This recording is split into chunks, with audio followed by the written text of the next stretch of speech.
1,00,000चे कर्ज घेतले, परंतु त्या 1,00,000च्या कर्जाच्या व्याजाने ते तब्बल 74 लाख रुपये झाले आणि तब्बल या शेतकऱ्याला किडनी विकायची पाळी आणली. तर महाराष्ट्र हादरलेला आहे. माणुसकीला काळिमा फासणारी ह्याची बातमी समोर येत आहे की कर्जासाठी किडनी विकायला लावली. तर अशा शेतकऱ्याचं ही जी धक्कादायक बातमी समोर आलेली आहे, यामध्ये 4 जणांना अटकसुद्धा करण्यात आलेली आहे. आतापर्यंत कुणालाही अटक करण्यात आली नव्हती, परंतु ही बातमी आता आलेली आहे समोर. 4 जणांना अटकसुद्धा करण्यात आलेली आहे. तर ही माणुसकीला काळिमा फासणारी बातमी आहे तरी कधी?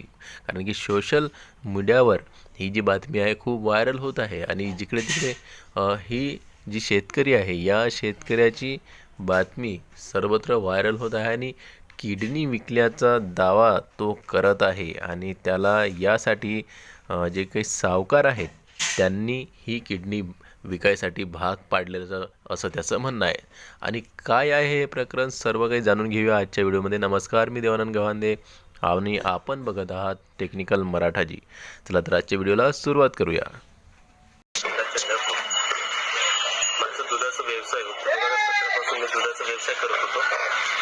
त्याच्यानंतर कोरोना लागल्यानंतर गायींना लंपी बिमारी आली. माझ्याकडे जे पैसे होते मी ते उपचारासाठी वापरले. त्याच्यानंतर पैशाच्या अडचणीमुळे मी ब्रह्मपुरीला व्याजाने पैसे देते असं माहीत पडलं. मी त्यांच्याजवळ गेलो. त्याच्याजवळ गेल्यानंतर त्यांच्याकडून 1,00,000 रुपये मागितले. किशोर भाऊकडे मनीष गाडबांधे.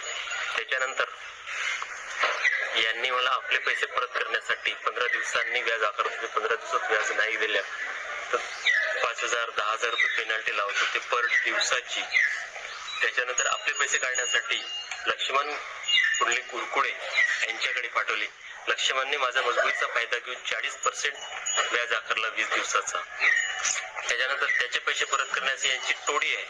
आपापले पैसे काढण्यासाठी बरोबर ते दुसरं एका टीममध्ये बसल्यानंतर ते एकमेकाकडे पाठवले जाते आणि माझ्या नावाने ते पैसे घेतले जातात. यांच्याकडे कोरी स्टॅम्प, चेक आणि काही मी चौकशांत ते स्पष्ट करणार आहे सर्व गोष्टी. त्याच्यानंतर मी शेती विकली, ट्रॅक्टर विकले, 2 टू व्हीलर विकले, रिश्तेदाराकडले पैसे पण मागितले आहेत. सोना पण विकलाय. सोना रिश्तेदाराकडून मस्को ज्वेलरमध्ये सोना पण विकलाय. गहाण पण आहे, पुण्याला गहाण आहे. तेवढ्यावर न बघता किशोर म्हणे आता तुझ्याकडे कार आहे का पैसे देण्यासाठी, तुझी किडनी आहे, तू विकू शकतेस किडनी. लक्ष पण माझ्या मागे सगळ्याला लावला. पैसे त्याच्यानंतर लक्ष्मणने आम्हाला वर्कशॉपमध्ये भेटून ठेवलं. त्याच्यानंतर माझा भाऊ रात्री 12:30 वाजता वरून पळून गेला, गेटवरून लोक. त्याच्यानंतर त्यांनी मला पण सोडलं ते काही बरं वाईट करतील जीवाचं म्हणून. त्याच्यानंतर यांचे एवढं दहशत आहे ना ब्रह्मपुरीत की यांची तक्रार पण कोणी घेत नाही. तक्रार पण यांची कोणी घेत म्हणजे यांच्या विरुद्ध तक्रार करायला गेलं ना कोणी तक्रार पण घेत नाही.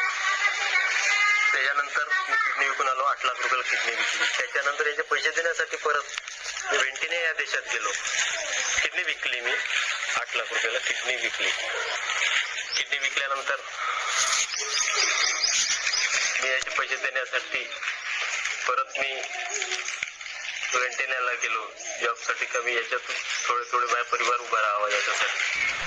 तर अन्याय झालेल्या या तरुणाचं नाव आहे रोशन कुडे. हा जो शेतकरी आहे चंद्रपूर जिल्ह्यातील नागभीर तालुक्यातील मिंतूर या गावातील राहणारा आहे आणि रोशन कुडे याच्या घरी 4 एकर शेती असल्या त्याला दुग्ध व्यवसाय करण्यासाठी म्हणजेच की दुधाचा व्यवसाय करण्यासाठी त्या व्यवसायातून थोडीफार मिळकत होईल या हेतूने त्याने जे काही 2 सावकार होते तर त्यांच्याकडून 1,00,000चं कर्ज घेतलं आणि या कर्जापायी त्याला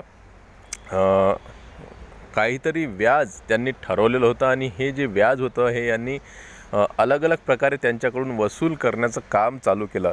आता बघा, हे जे 1,00,000 रुपये त्यांनी कर्ज घेतलं होतं रोशन कुडे यांनी, तर त्यामध्ये त्यांनी गायी खरेदी केल्या आणि दुधाचा व्यवसाय करण्यासाठी स्वतःचे पायावर उभं राहण्यासाठी आणि काहीतरी इन्कम होईल बा या हेतूने त्यांनी त्या गायी घेतल्या. परंतु त्या खरेदी केलेल्या गायी त्यानंतर मरण पावल्या व त्यामुळे त्यांचा जो दुग्ध व्यवसाय हा ठप्प झाला.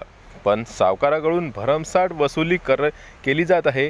सावकार त्यांच्याकडून 1,00,000ला दिवसाला 10,000 रुपये व्याज, दिवसाला एका दिवसाचे 10,000 रुपये व्याज सावकार आकारत आहे.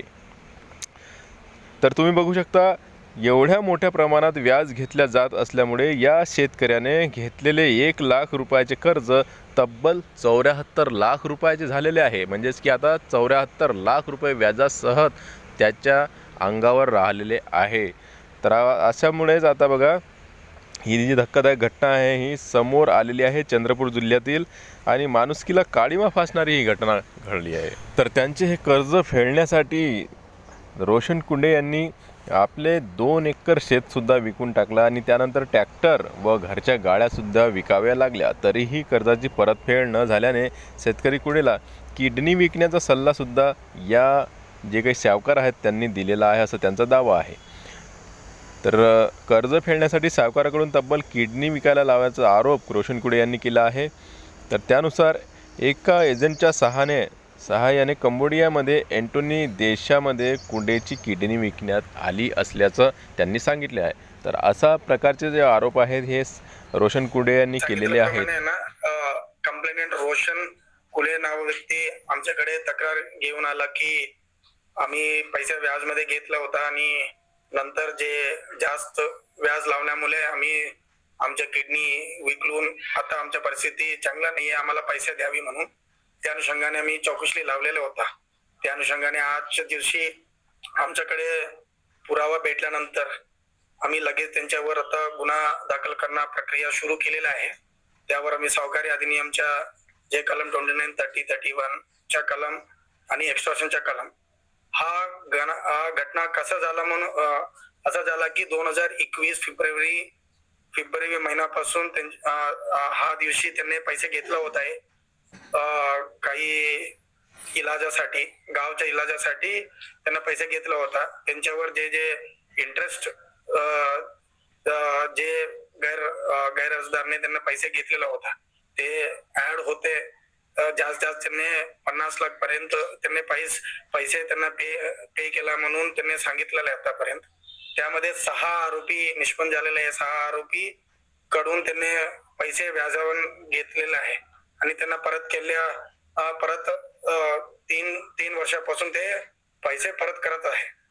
तरी पण आता समोर आला की ते मागच्या वर्षी ऑक्टोबर महिन्यामध्ये त्यांनी ते असं बोलताय की ते किडनी विकलेला आहे. तो त्या अनुषंगाने आतापर्यंत चौकशी पूर्ण झालेल्या नाहीये. तरी पण ते ट्रान्झॅक्शन बघितलं असेल तर काही आरोपीच्या अकाउंटवर त्यांना अकाउंटला पैसे पाठवलेला आहे आणि पैसे पण घेतलेला आहे. ते कंटिन्युअस ट्रान्झॅक्शन दिसत आहे. काही तो प्रथमदर्शनी दिसून येत आहे की त्याचे हे सावकारीच्या इश्यू म्हणून आम्ही आता फायनल करून आता FIR दाखल केलेला आहे आणि 4 लोक आता ताब्यात मध्ये आहे.